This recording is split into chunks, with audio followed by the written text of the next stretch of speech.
What my dear tiger, చెయ్యందించిన మనిషికి చెయ్యిచ్చి పారిపోయినందుకు ఎలాంటి పరిస్థితుల్లో ఇరుక్కుపోయావో చూసావా? అదృష్టం కాస్త చిన్న చూపు చూసింది, అందుకని పరిస్థితి ఇలా తలకిందులైంది. అంత మాత్రం చేత నువ్వు గొప్పవాడివని ఫీల్ అయిపోనక్కర్లేదు. నా గొప్పతనాన్ని నువ్వు ఒప్పుకోలేదని నాకు తెలుసు. అన్నట్టు ఒక్క విషయం, అటు పెట్రోల్ కారిపోతుంది చూసావా? ఒక అగ్గిపుల్ల తీసి దాని మీద వేశాననుకో, నాతో పోటీ పడ్డ నువ్వు పిడికెడు బూడిదైపోతావు. Am I right?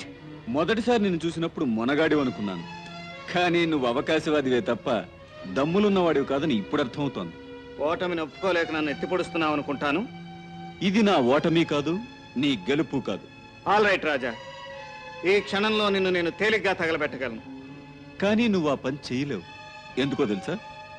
ఈ పడ్డ కారులో ఇంకో అమ్మాయి ఇరుక్కుంది కాబట్టి. న్యాయసమ్మతంగా ధర్మబద్ధంగానే ఢీకొందాం. నువ్వో నేనో తేల్చుకుందాం. కమాన్, బయటికి రా.